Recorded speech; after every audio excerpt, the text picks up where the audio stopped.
Welcome in, everyone. Ready to dive deep on Israel with us today? Absolutely. We're going beyond those surface-level news bites and digging into a fascinating Wikipedia article uncovering the good stuff you don't hear every day. Yeah, and this article goes way back, like, think prehistoric humans setting up camp in this land.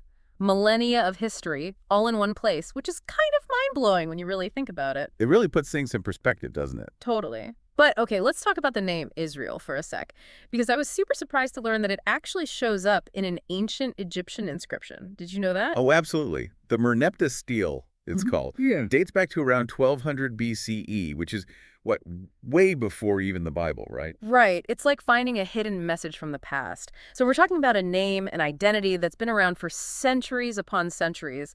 It speaks to the enduring significance of this land, this crossroads of civilizations. Because it hasn't just been one empire or one group that's held sway here.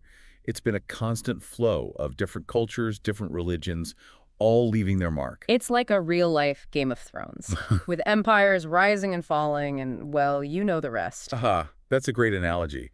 You've got ancient kingdoms, you've got the Romans, you've got the Ottomans, each layer adding to the complexity of what we see today. Speaking of the Ottomans, I was a bit surprised to see how prominently they featured in the article. I mean, I knew they were a big deal, but I kind of thought they were on their way out by the time they took control of this area, like back in the 16th century. Yeah, they were definitely in decline in the broader sense, Yeah. but they held on to this region for centuries, right up until the early 1900s. And you know, it's interesting. The article points out that under Ottoman rule, this area actually enjoyed a period of relative religious tolerance. Jews, Christians, Muslims, they coexisted with a degree of freedom that wasn't always the norm in other parts of the empire. Wow, that is surprising, especially considering the conflicts we see today. Right. It highlights how much the political landscape can shift over time and how things that might seem inevitable, well, they aren't always so set in stone. Totally. And speaking of shifts, things really start to change in the late 19th century with this idea of Zionism gaining traction. This movement, calling for a Jewish state in Palestine, it kind of emerges as a response to the growing anti-Semitism in Europe at the time, right? Yeah. You have this group of people facing persecution, and they're looking for a place of refuge, a place to call their own. And for many, that place was this ancient homeland of theirs. Which, of course, creates a whole new layer of complexity, because you already have people living there and they have their own deep-rooted connections to the land. Exactly. It's a recipe for tension, unfortunately. And things get even more complicated with the British entering the picture.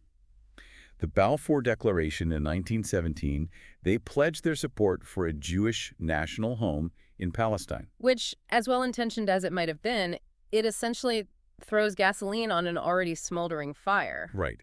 It sets the stage for increased Jewish immigration to Palestine, which predictably leads to escalating tensions with the Arab population who already called this land home. And those tensions, unfortunately, they boil over in 1948 with the ArabIsraeli War. And that war, triggered by the UN's proposal to divide Palestine into separate Jewish and Arab states, it's a turning point in the region's history, right? Absolutely. It results in a decisive victory for Israel, which solidifies their independence. But, and this is crucial to remember, it also leads to what the Palestinians call the Nakba, meaning catastrophe. Hundreds of thousands of Palestinians are displaced from their homes during this conflict, a tragedy that continues to shape the narrative of the conflict even today. Exactly. It's a reminder that history is rarely clean-cut, and even victories come at a cost. No doubt. And this is just the beginning of a long and incredibly complex series of events that have shaped the region into what we see today. It's just incredible to think about all that's happened in such a relatively small area, you know? But let's shift gears a bit. For folks who haven't had the chance to actually visit, what's it like in Israel today? You know, it's interesting. It's this fascinating blend of old and new. You have this ancient land steeped in tradition, but also at the forefront of global technology and innovation. Yeah, the article talks about Israel being both a Jewish state and a democratic one. Trying to balance those two identities, that's got to be a tough job, right? Yeah. Absolutely. It's something that's constantly debated both within Israel and internationally. The article digs into their basic laws, which act like a constitution, and their parliamentary system. But it also brings up the challenges, like how do you ensure equality for everyone while still preserving the Jewish character of the nation? Especially with so much diversity within Israel itself, it's not a monolithic culture at all. Exactly. The article even mentions how Arab citizens in Israel, even though they have equal rights legally, often face discrimination in their everyday lives. It's a reminder that laws on paper don't always translate perfectly to reality. It's like that saying, in theory, there's no difference between theory and practice, but in practice, there is. So we've got the political and social landscape, but what about everyday life? The article paints a picture of Israel as a startup nation, a total tech powerhouse. What's the secret sauce? Well, there are several ingredients, but I think a big part is this culture of innovation that permeates their whole society. The article talks about their focus on education, particularly STEM fields, and their massive investment in research. But it goes beyond that. There's this entrepreneurial spirit, this willingness to take risks, try new things that really sets them apart. It's like their whole society is wired for innovation. It really is. And get this, even their mandatory military service, I know, complex issue. But the article suggests it actually contributes to this tech-savvy culture. Hold on, how does that work? So military service gives young people tech skills, problem-solving abilities, and a built-in network. When they enter the workforce, boom, they're ready. It's like a built-in incubator for innovation. Huh. It makes you wonder if other countries could learn from that model. Obviously, every nation has its own unique situation, but it's a cool example of how different parts of a society can work together in unexpected ways. That being said, even with all this innovation and economic success, the article doesn't shy away from some of the very real challenges Israel faces. Water scarcity, for example, that's a big one. Huge issue, especially in that region. But here's where you see that Israeli ingenuity at work again. The article highlights their advancements in desalination, turning seawater into drinking water, aiming for 70% by 2050. That's wild, turning a crisis into a source of innovation. It speaks to their ability to adapt and find solutions even when facing huge environmental constraints. They're turning a potential crisis into a point of national pride. Impressive. But we can't talk about modern-day Israel without addressing the elephant in the room, the geopolitical situation. Absolutely, and the article doesn't shy away from it. The Israeli-Palestinian conflict, the debates over settlements and occupied territories, and the constant security concerns, they all play a role in daily life for so many. It's this stark contrast, this vibrant, technologically advanced society dealing with these deep, unresolved conflicts. The duality that touches everything, politically, socially, even culturally. You can't fully grasp modern-day Israel without understanding that complex reality.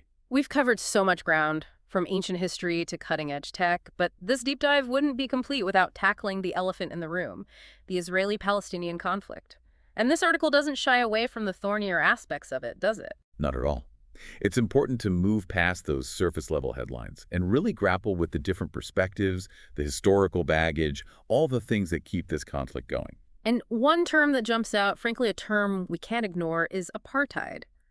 The article mentions it's being used to describe Israel's treatment of Palestinians. It's a heavy term, no question, and the article points out it's not just fringe groups using it.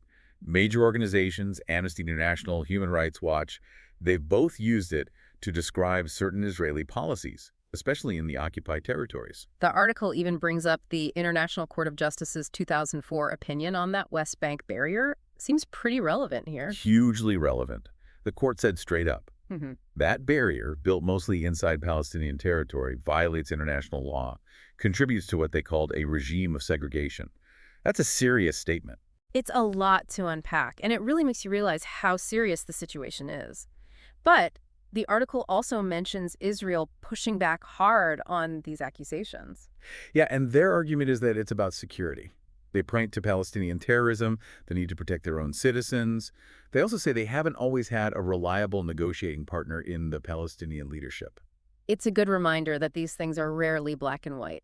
Both sides with real grievances, deeply held beliefs, and their own versions of history. And those narratives, they're huge in this conflict. The article touches on how differently Israelis and Palestinians view events, even going back to the 1948 war. Their interpretations of the past totally shape how they approach the present.